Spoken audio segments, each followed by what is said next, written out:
Thanks. This was helpful, everyone. Thank you for your input. Hi,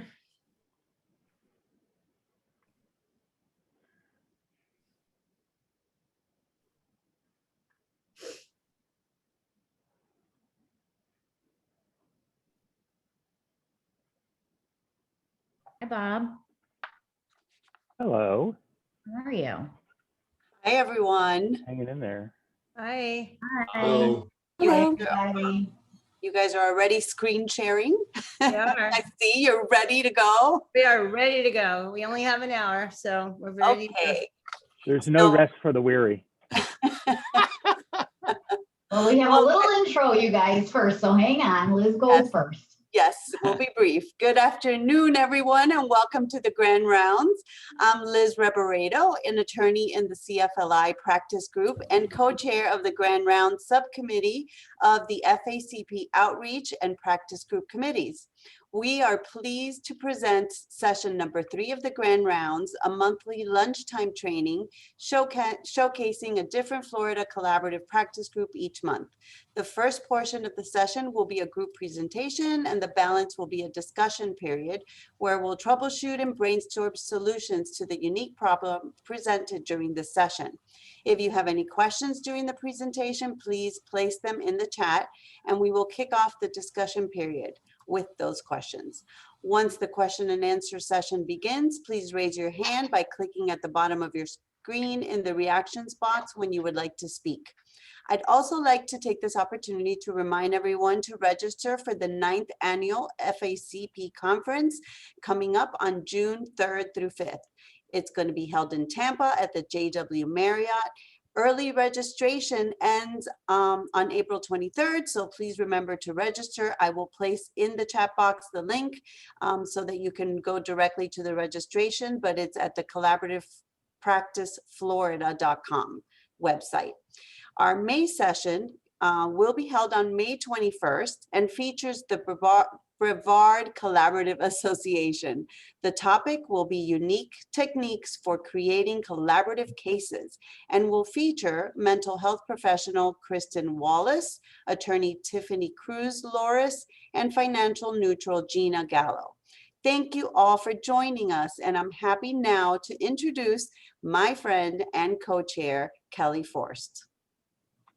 Good afternoon, everybody. I'm Kelly Forst, an attorney with the Central Florida Collaborative Group, and I am happy to introduce today's presenters from the Collaborative Family Law Professionals of South Florida. Randy Heller has widely varied experience as a mental health professional, and her writing has been published in the Collaborative Review, the special research edition. She is a licensed mental health counselor, licensed marriage and family therapist, certified Supreme Court family mediator, certified hypnotherapist, and founder of the Family Network, a counseling center in Plantation, Florida. Bob Merlin is an attorney in Coral Gables and has been practicing law in Florida for 30 years. He's a Florida bar certified.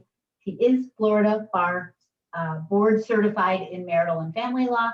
Bob is the president of the Collaborative Family Law Institute and is a member of the Association of Family and Conciliation Courts and the 11th Judicial Circuit Parenting Coordinators Advisory Board and the University of Florida Levin College of Law Center on Children and Families Advisory Board. Welcome, Bob. And Ari Harper is a manager at J.D. Gilbert and Company CPAs, specializing in business valuations and marital dissolution, forensic accounting, and related services. Ari is a CPA accredited in business valuation and a certified fraud examiner. Ari is a graduate of the inaugural class of the FACP Leadership Institute and serves on the boards of Choose Collaborative in South Palm Beach County and the Collaborative Family Law Professionals of South Florida. So I now welcome that practice group and for your grand rounds for today. Great. Thank you so much. Appreciate the introductions. And I don't want to neglect to recognize Betsy Vasquez, who has volunteered her time on this matter to be a scribe. Betsy, would you briefly introduce yourself, please, to the group?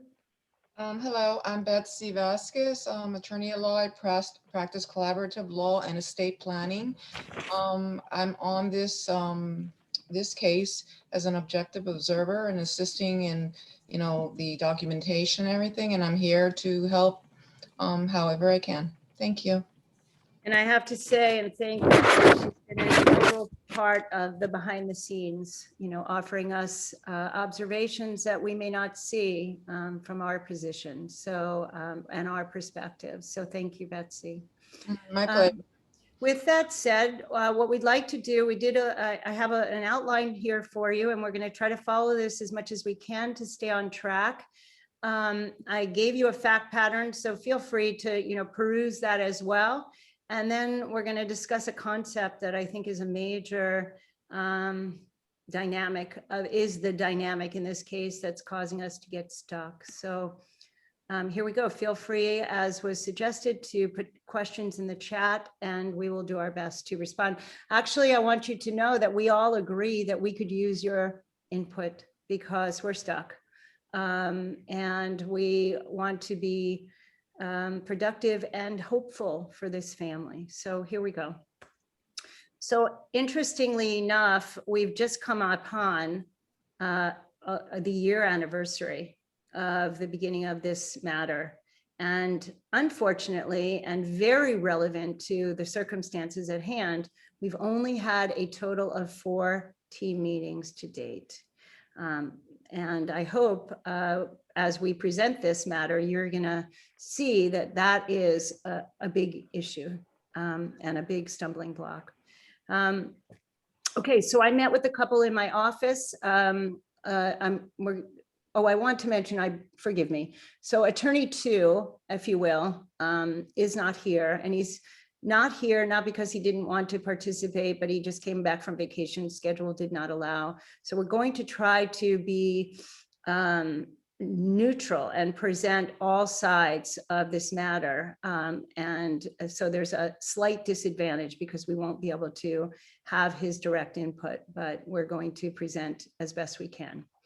So I met with the couple, as the document showed you, back in March or April of last year, March of last year. And I can tell you that it was before the pandemic, right before the pandemic. Actually, I think they were the last clients I saw in my office. But that said, in my office, I have a couch and I have a love seat like this. And to demonstrate to you how connected this couple was, the husband was on the love seat and the wife was on the couch, and they were like this. They really were meeting. They really were meeting of the minds, they were meeting of the heart, and they were meeting of parents of their 2 very young children. At the time, they were 6 and 7, 2 little girls.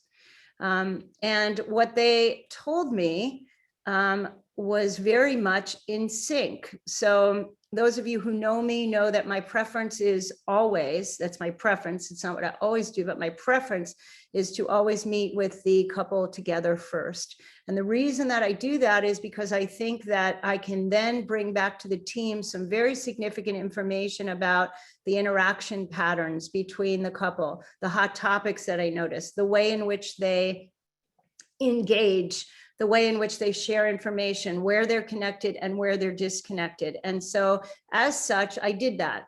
So when I met with them, as I described, they were very much in sync.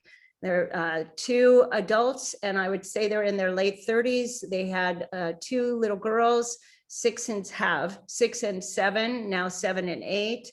They presented in a very amicable way, although I will acknowledge they have very, very different personalities.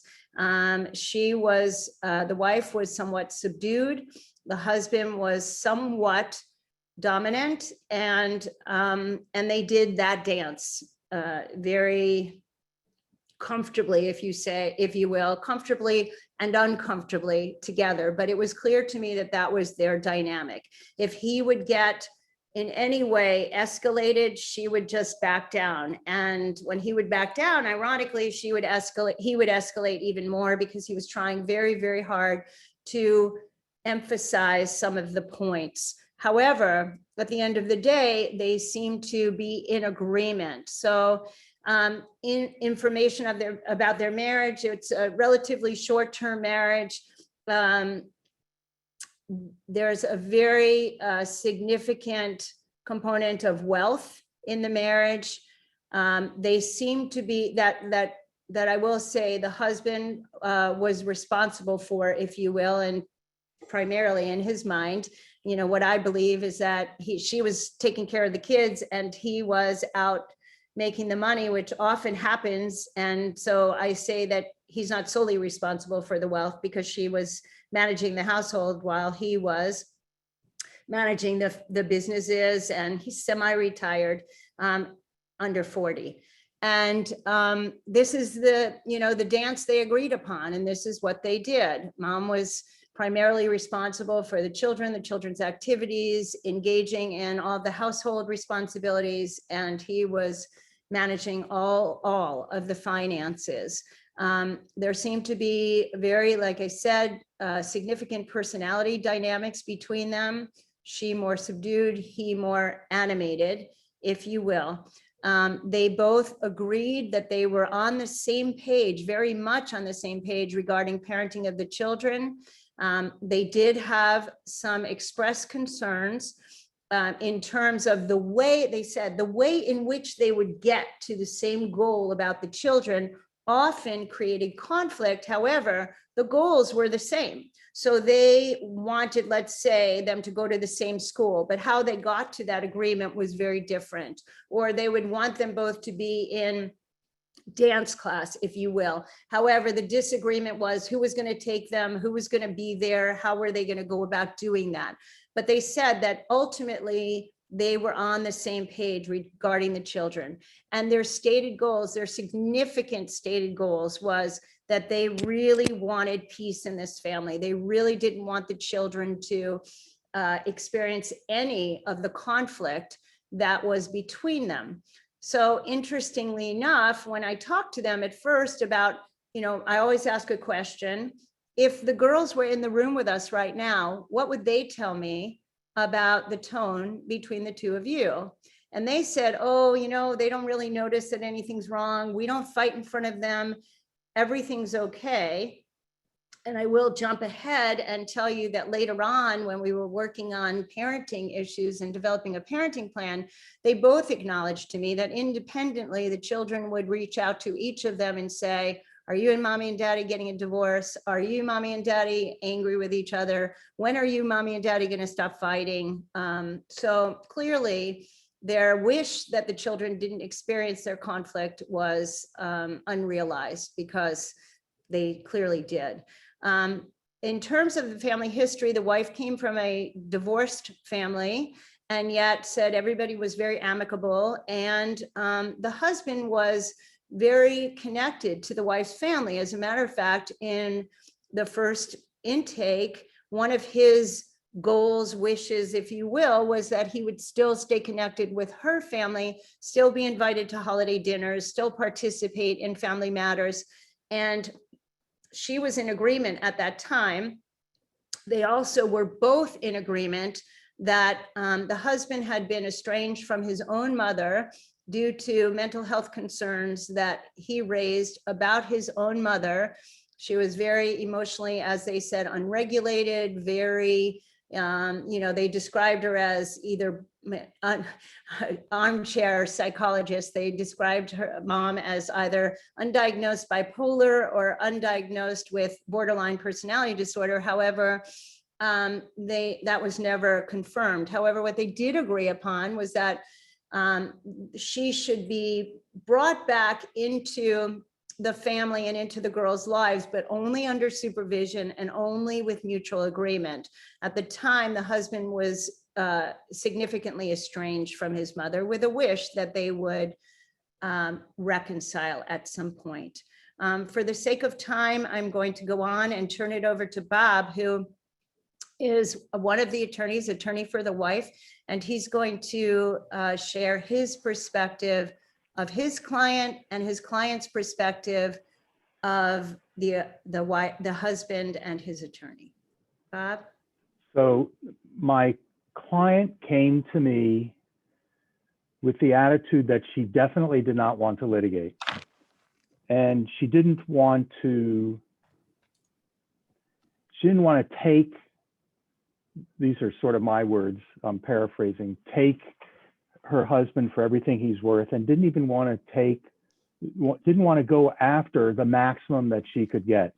She wanted to be reasonable. There were some factual issues that existed. He had all the money. She didn't work. They had 2 girls. They both participated in parenting, but she basically took care of the girls. He was basically retired.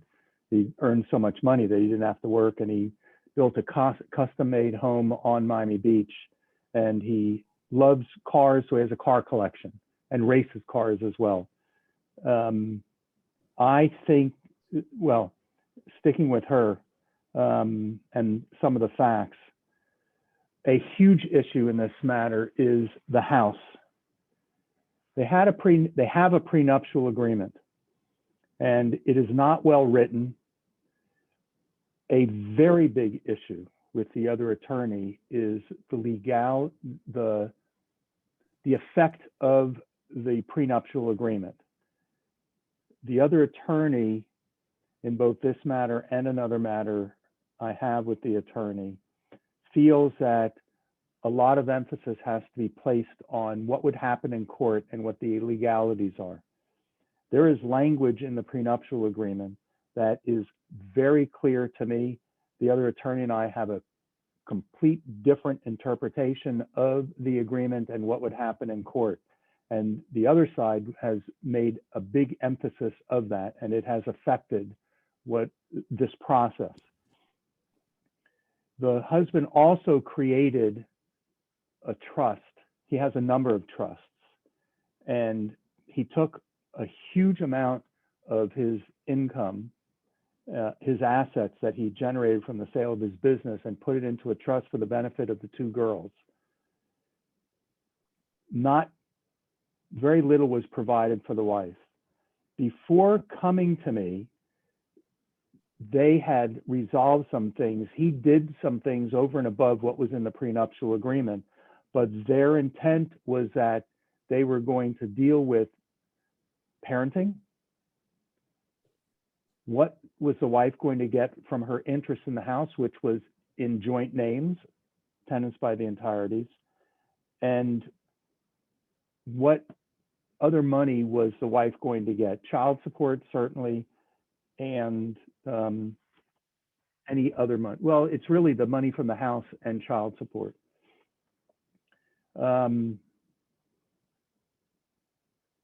Initially, the husband presented himself as understanding his limitations, so to speak, from an emotional perspective. And Randy made reference to this, his mother's history. And everything was friendly and respectful, but it changed significantly. And he became aggressive. He refused to, according to the attorney, he lashed out at the attorney. He threatened to fire his attorney. He told his attorney bad things about me and Randy. And so there's a huge amount of battling that is going on about the money from the house and the child support. He initially made an offer that was a very good offer for child support, and my client was willing to accept it. And for some reason, the other side wanted the child support guidelines to be calculated. And that's how Ari got involved. I kept saying, why are we doing this? We have an agreement on child support, but they insisted on doing this. And now there's a huge battle over what is income and what expenses should the husband be able to deduct from his income, all focusing on the statutes.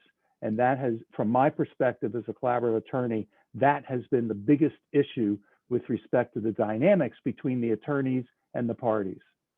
So if I can add, Bob, that was really helpful. I think that one of the most significant challenges also that's overarching in this matter, and it's really kind of a nice follow-up to last month's Grand Rounds. Bob mentioned his emotional reactivity.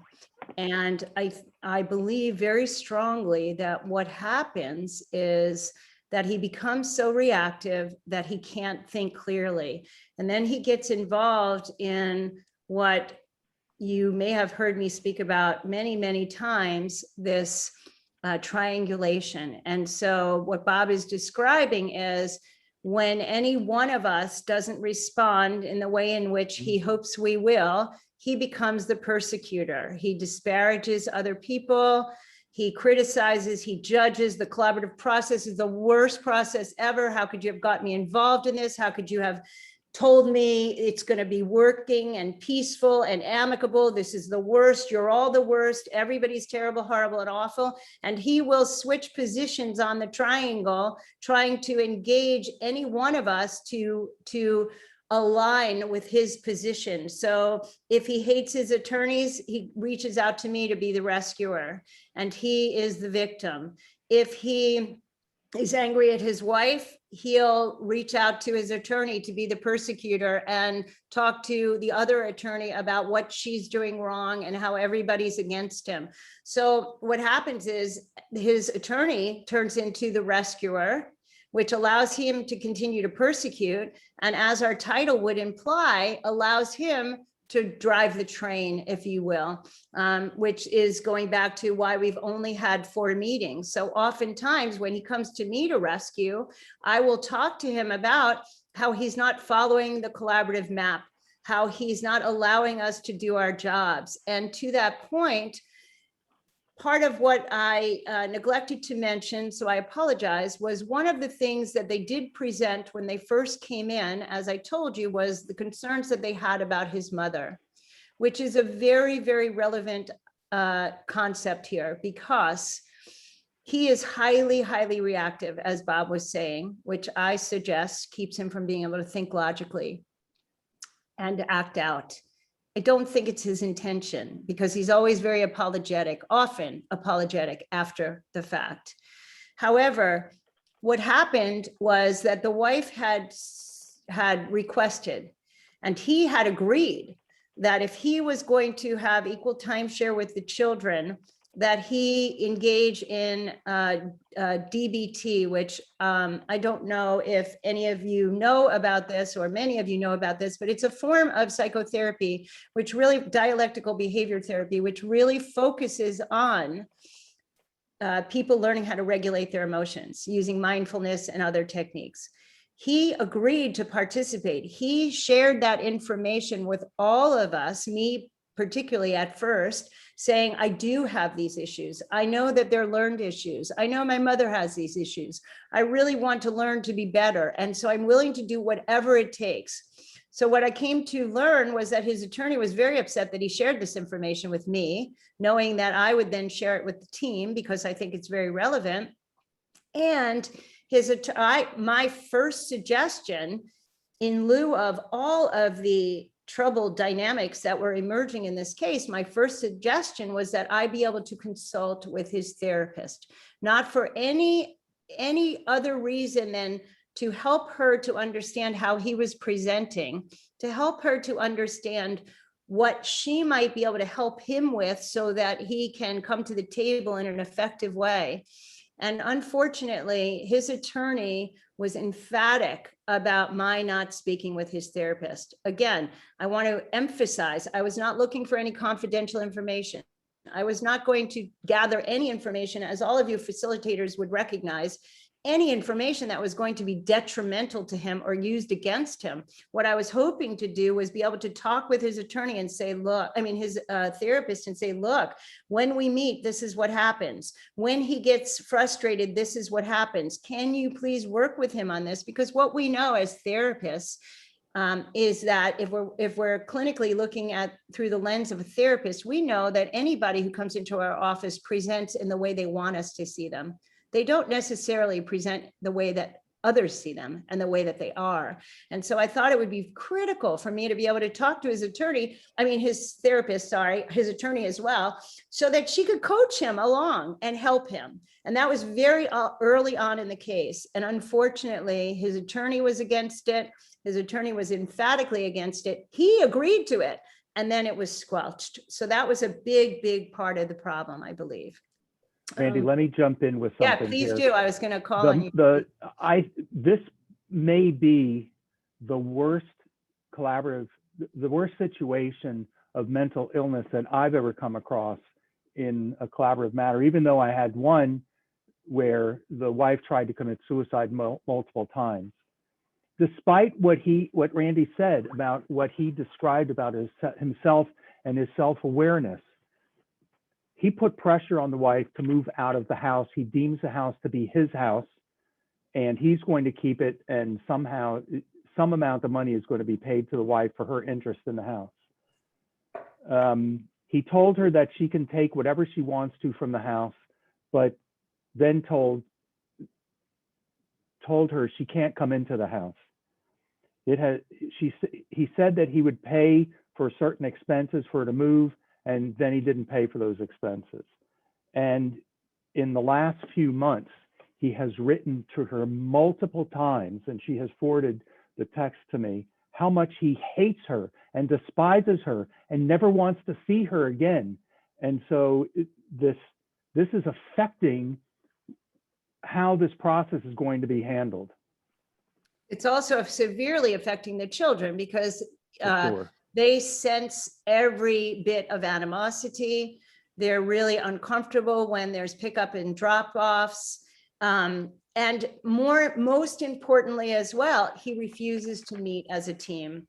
So as Bob said, he fired his attorney several times. The last interaction I had with this man was he contacted me, which wasn't unusual, when he was fed up with both attorneys and said, literally, I'm quoting him, both attorneys suck. You're the only person on this team that knows what they're doing. And so I'll only communicate with you.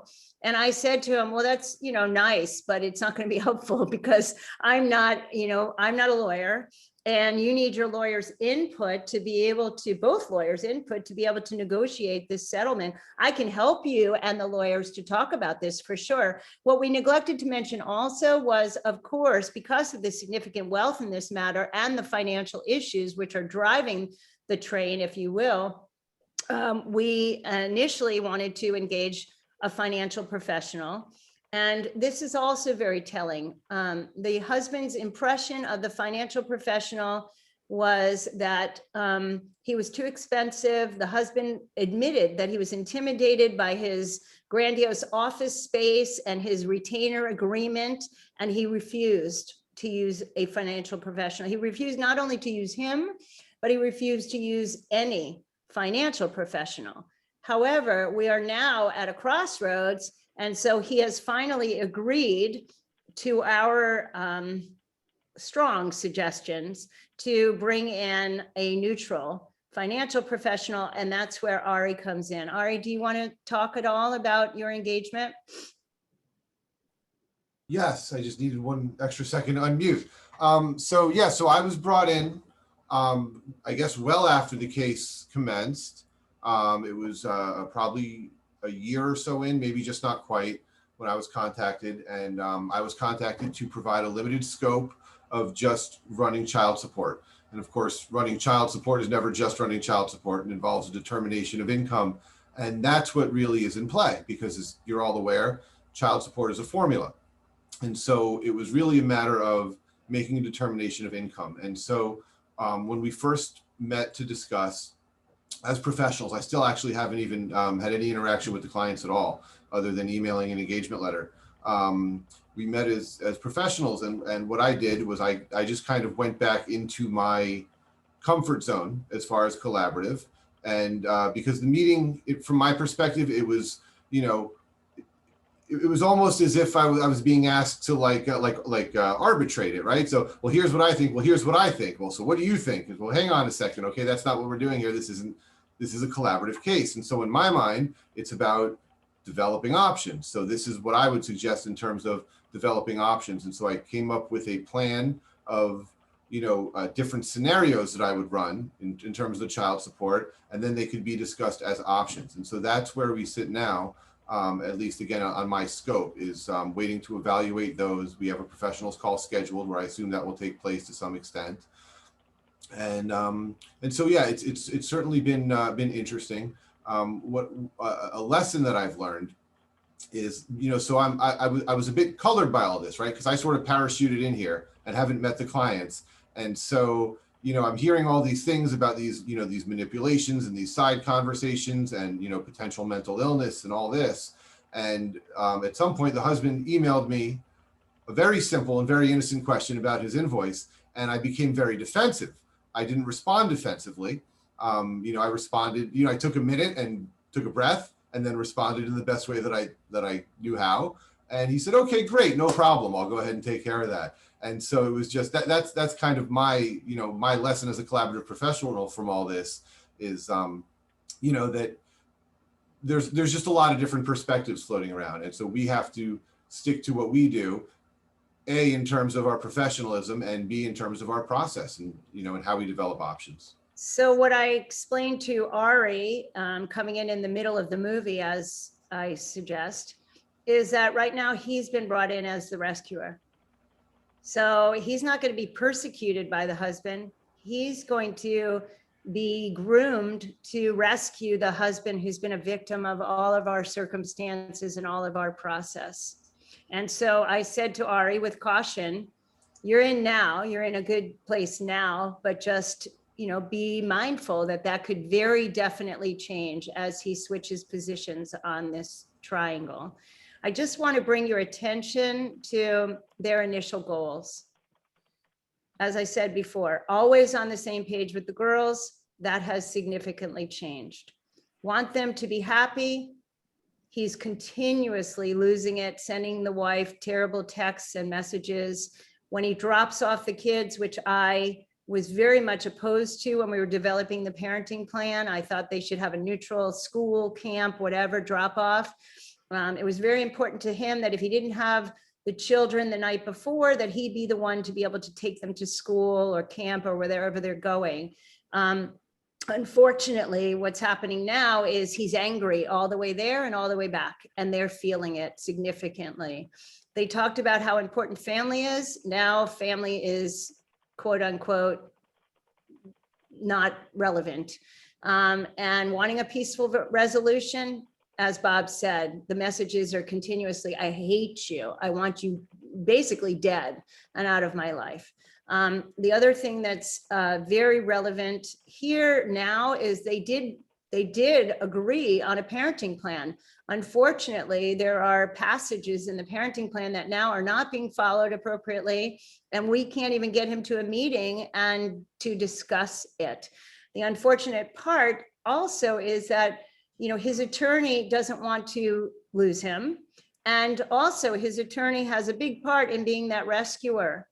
And with good intention, his attorney has a tendency to enable his behavior. For an example, we got an email the other day after months and months and months of trying to get a message to him about having a team meeting, which is way overdue and at the wife's request because things aren't going well with the children, and he would refuse.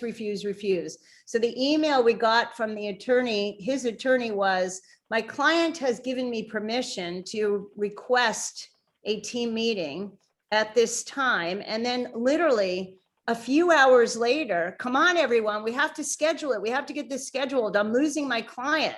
So very much intimidated by his client. And I wrote back, perhaps you can gently remind your client that we've been trying to do this for many, many months, and it's going to take a while for us to organize our schedules and get it together. So we hope that he will be patient and allow us once again to do our jobs. I just want to make sure we're not missing anything, and I would love for Betsy, as the neutral observer, to provide some input, and then we'll turn it over to the group, and we hope you can give us some input. Betsy. Thank you, Randy. I think, Randy, you forgot to mention there's also now significant others involved now, so that Yeah. may be fuel to the fire. Yeah, thank you. Well, that was part of the parenting plan that isn't being followed in that, thank you, Betsy, in that the agreement was, as we sat down and we drafted the parenting plan, that when they had significant others, they would inform the other parent before introducing these young girls to a significant other. What we didn't mention, because it wasn't relevant until right now, the wife is extraordinarily beautiful. No doubt she's Bob's client, but she is extraordinarily beautiful. She's the kind of woman that, wakes up in the morning just beautiful. And she was a model. And I think he was very threatened when we developed the parenting plan that she would be the first one out with someone. And so he was right on board with, yes, we should both be informed and discuss significant others, et cetera, et cetera. It's come to my attention that he now is involved with someone and she's around the children, which is contrary to the parenting plan. Go ahead, Betsy. Thank you for that. You're welcome. So in the collaborative process, I see, objectively looking in, the key importance of everyone from the very get-go being aligned as being collaborative. And in my observations, I don't necessarily believe that to be. Perhaps I'm also thinking that maybe there's more of an educational learning curve for the client. I know that the team has done an amazing job to do this, but perhaps sometimes you need a little bit more, because not having that financial neutral from the inception and now it's coming in later in the game, it's like you're behind the ball game here. Maybe if they would have educated a little bit more or pushed a little bit more to get all these professionals aligned from the get-go, perhaps that may have helped. I have seen the swings of both clients, as Randy expressed, in the triangle. It does occur, and it appears to me that even though he is financially stable, he still has his reservations where he feels the victim, that he's, paying, and it's like a never endless cycle, which no fault to the professionals.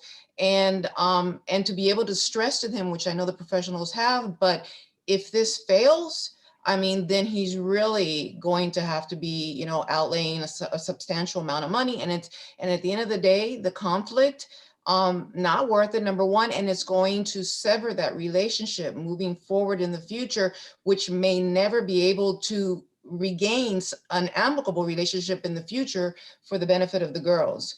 So as an attorney, I think I'm holding back, but I see things that perhaps maybe another observer might not see. But I'm very fortunate that the professionals are very receptive to my input. And it's been a difficult case, and Bob shared this with me. And I'm hoping that all the collaborative cases will not be as challenging as this. But with this case, I can honestly say, if we can get through this case, I think we can handle any other Yeah, type I was of going to say collaborative that to you. case. I was going to There's- say that to you, Betsy. I think it'll be a walk in the park to do your next collaborative matter. I just There's want, Randy, there's an important issue that all of us should be aware of. There's a balancing act between the orthodoxy of the collaborative process and doing things in a certain way, as opposed to being flexible and meeting the needs of the clients. We have been trying to meet the needs of the clients, but unfortunately, we have one client who wants to control everybody, and his mood swings and attitude swings about all of the professionals. Apparently, it's not swinging about his wife. It's already off the deep end. It's important for the professionals to talk about the process of what we're going to do and why we're going to do it. We could have terminated this matter a long time ago. And some would say it should have been terminated a long time ago. Speaking as the wife's attorney, she does not want to terminate the process. I've discussed it with her. I've talked to her about it. She really doesn't want to litigate, and she wants to resolve everything in the collaborative process. And so I didn't feel it was appropriate for me to terminate the process, and no one else has chosen to terminate it either. We're still hopeful that we're going to be able to help them get there, but this next joint meeting we're going to have is going to be very difficult. Yeah, and I just want to piggyback on that, and then we'll turn it over to all of you. To Bob's point, you know, we still want to be hopeful that we can help save this family and believe that once they get divorced, perhaps they can both move forward in their lives. I don't know if that's going to be possible because he carries so much animosity and hatred towards her. The idea, as we entitled it, I highlighted our title, Who's Driving the Train in a Client-Driven Process. So what I neglected to mention also was in the last conversation I had with him where he was, you know, denigrating both attorneys, I said to him, okay, so where do you go from here? To Betsy's point, where do you go from here? Because litigation is just going to destroy everyone. This is one of those cases where he would rather destroy, right now his hatred is so strong that he would rather destroy his wife and her financial opportunity than he would maintain peace. And he doesn't even recognize, to his defense, he really does not recognize himself and the way in which he presents. To Betsy's comment, I have, you know, tried in every way that I know to talk to him about the detrimental impact of litigation, going back to his original goals, his stated goals, and how, you know, they wanted to always be on the same page, want the girls to be happy, family is important, want a peaceful resolution. I'm continually reminding him of that. Unfortunately, to Betsy's point, he can't hear me. He's just so riled that he can't hear. So I think at this point, we'd like to turn it over to all of you. I'm going to stop the screen share and would love some input. Wow, the chat is full. I haven't been able to see it, but this is, we need your help. So raise your hand if you have something to share, and I would love to. Karen. Yes, I was just wondering if with a man like this that maybe, and I know we've been going over his goals and why he should cooperate, but maybe Pauline Tesler's golden apple, maybe this just isn't for you, because somebody who is like that, well, okay, so maybe you're right. Maybe this isn't for you. And then he would be nervous about the money. That's a wonderful point, and I tried that. I tried that I very figured. early on, and it's a wonderful, wonderful point. And as I said, at this point, so his response to me about that, when I said that, his response to me was, okay, I just won't get divorced. I just won't get divorced. And so that's not an option, right? So, but that's the illogical thinking that I'm faced with. Thank you, Karen. That's good. Lauren. To me, he sounds like he's very fear-based and he's so afraid of losing control that he's very reactive. 100%. Is there a way of building in, and I don't know if this serves the wife's interest, I'm just throwing it out there. If you created, when he gave the wife money, it went into some kind of trust with the kids being like residual beneficiaries, something that would make him feel that he wasn't losing as much control, even though you could give the wife a large control over the assets. Is there a way of giving him a veneer or of talking to his fears so that he can, maybe he's not so reactive? It's a valid point, but it basically has already happened with the structure of the trust that he created. There was a revocable trust that I think there was a revocable trust that she no longer has an interest in. So their prenuptial agreement provided certain things for the wife. And the complication is that you can't address child support, so child support has to be calculated. And it just said that her interest in she would have an interest in the house, and so that wasn't exactly addressed. It's a $11 million house. And the argument is going to be over how much the language of the prenup is he gets back his, quote, initial investment, end quote. He bought the property for $1 million or so, maybe 2 million, and then tore it down and built a new house and put many millions into it. They have to negotiate. They have to discuss how much she's going to get. And it's not a question of putting it into a trust for the kids. She is going to get something. She's entitled to it, and she knows that she wants it, and he is willing to give it. It's just a question of what it is. Their concepts of what it is are very different, and his position has been supported by his attorney in all of our conversations. Yeah. I have a question. Sure. And the fact pattern, you kind of went up fast and you couldn't really get through it. Did I read that both parties were in counseling separately? No, what I had, yes, well, what I had said, Fraser, yeah, sorry, I was trying to flip around to what we were talking about at the time. So this could probably be a full day workshop. What I had said was that the wife, they all have therapists. So the wife has a therapist, the husband has a therapist, and the children have a standby therapist. The unfortunate part, as I said, is that he would not agree for me to speak to the therapist. And well, he did agree, his attorney would not agree. And so unfortunately, what happened was that he's presenting to his therapist the way he perceives himself. And so she's really not getting an accurate view and perspective, and she's not able to help him to be any different. You know, he's presenting to his therapist, I'm guessing, you know, like, I'm fine, they're all crazy. This is the worst process I've ever been in.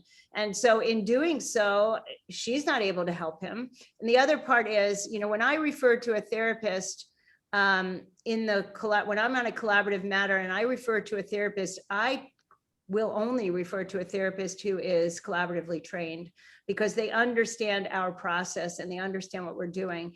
I don't know that that's the case with his therapist. So I don't know if that adds to your understanding. Well, it seems to me that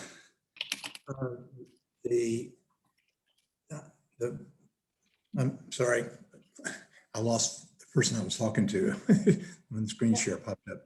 Yeah, I'm here though, I'm listening. Okay, got you. It seems to me that the point of attack is to, and I say attack, I mean, solve the problem. I know it's not a collaborative. That's an oxymoron, isn't it? But I'll take it. Go ahead. But it seems to me that either the counselor is, the therapist is not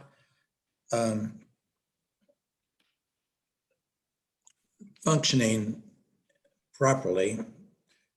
But normally, when I see that, I would be talking, if the other lawyer doesn't agree with the counselor, I think that's almost a terminating event to me.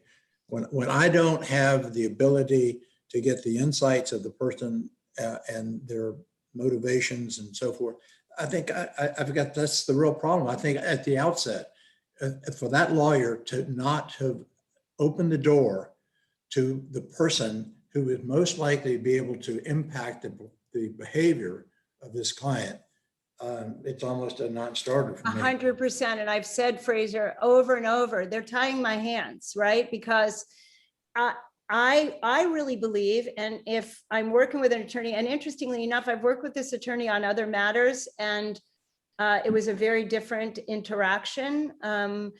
But I think what's lacking here is, for whatever reason, this attorney has a fear that this client would be betrayed and his confidence would be betrayed if I were to talk with the therapist. Really, I want to engage the therapist in a supportive role. And I think it was Lauren, very good suggestion to bring the therapist to the collaborative table. I even suggested that early on. Let's bring her in. Let's let her see what's going on. Let's let her observe, you know, the behaviors, and maybe then she would have a better sense of things. Unfortunately, it was disallowed. So you're very right. And the struggle we have, you know, the question of termination comes up.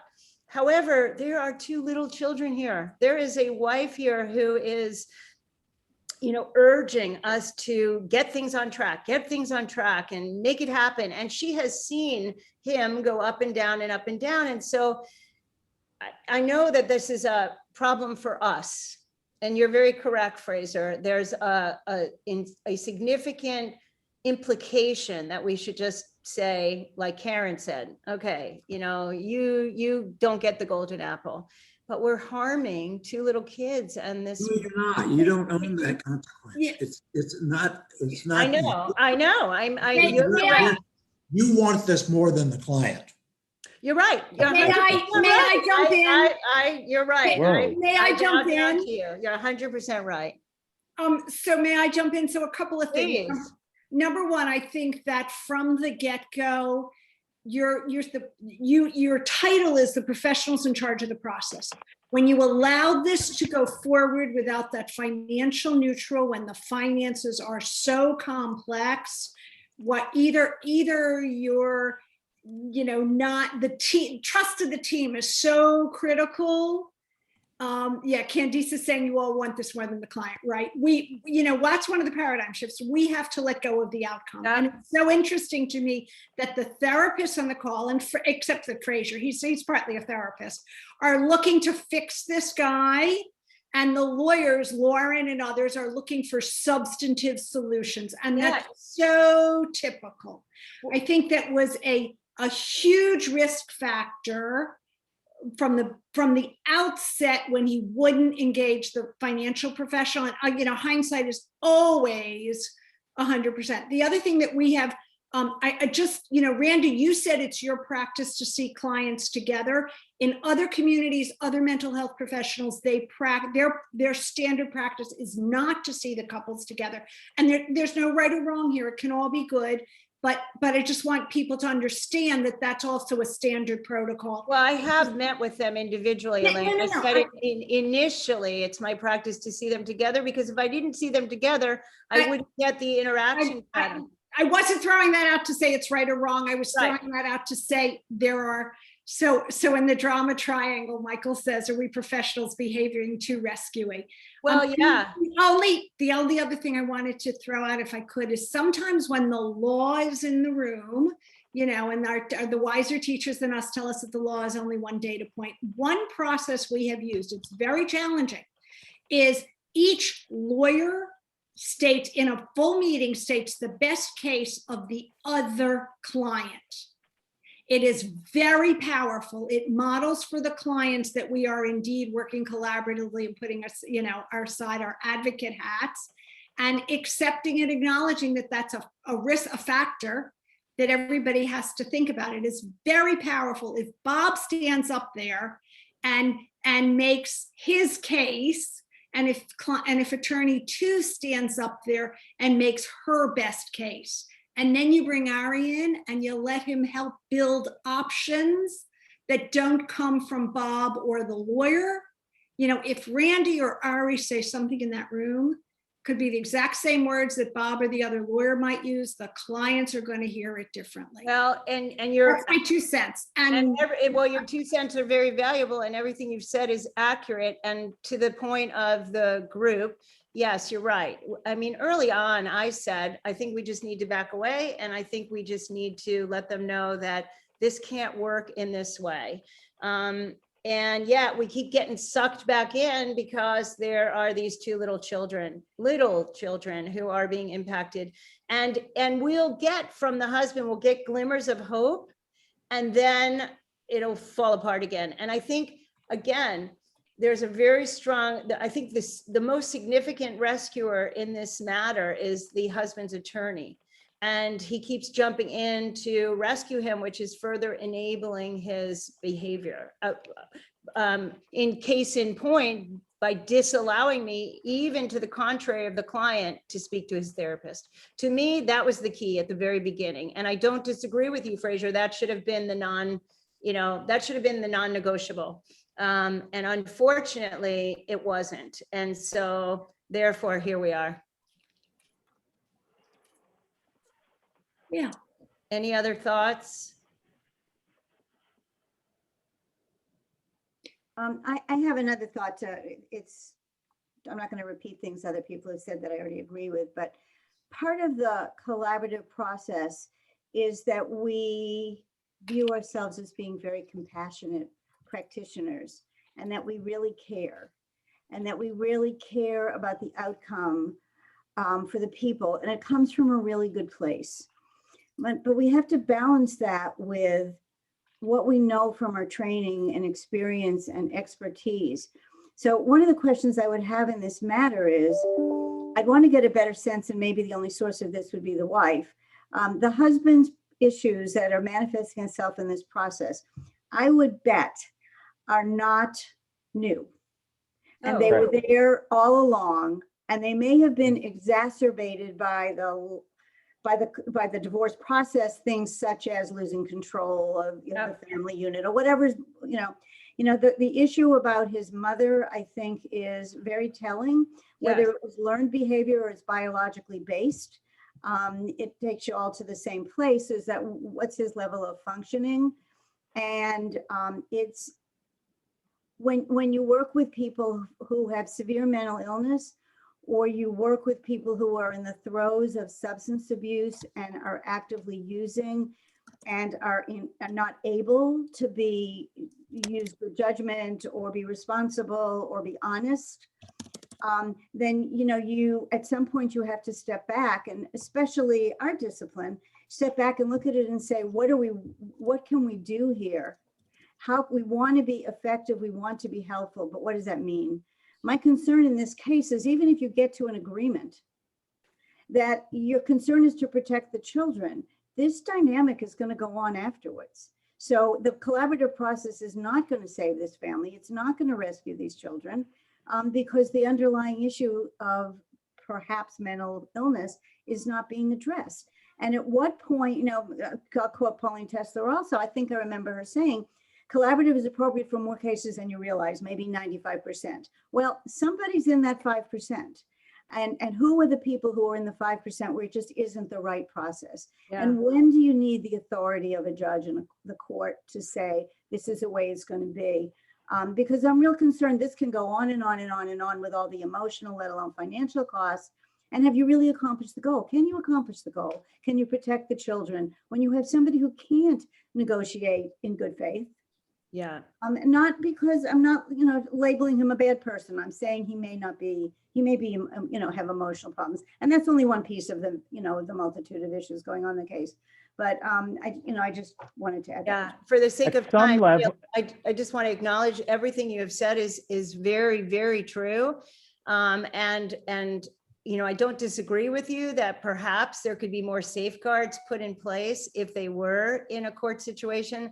I think, to my mind, we have one more meeting coming up and kind of one more glimmer of hope, and that would be that. At some level, I Randy, honestly believe that the husband fears going to court. He knows that he's the one who has all the money, so certainly paying fees is an issue. I think he probably, although the wife tells me that he has paid for attorneys and to go after people, but those were different situations. Those were business, that was business litigation. That wasn't litigation about his divorce, where he would have to appear in court and try to function properly when he really can't. And at some level, he knows that. all right, Randy, I don't think you see my hand up. I'm probably on I'm the. sorry, I don't. Hi, It's Jeff. Jeff who? Jeff. The issue that I have is, you started off your presentation indicating that you had the two people in your office, one in the love seat, one on the couch. They got along, they were able to interact appropriately. I believe, I'm not a mental health professional, I believe that people will react differently in person than on a Zoom meeting. I don't know whether it's possible for you to meet in person if everybody has been vaccinated, et cetera, et cetera. But the fact of the matter is if there is any possibility that you can meet in person, it would seem to me that you can have some control not only of the husband, but also of his attorney, because you're all facing each other in the same room, and people tend to react and act differently when you're upfront and personal. And That actually may be a very good idea, Jeff. That's a really interesting, let Sorry, me just be guys. quick. Okay, go. It's a very interesting idea, and we can discuss that Thanks for the Yeah, suggestion. thank you for that, Jeff.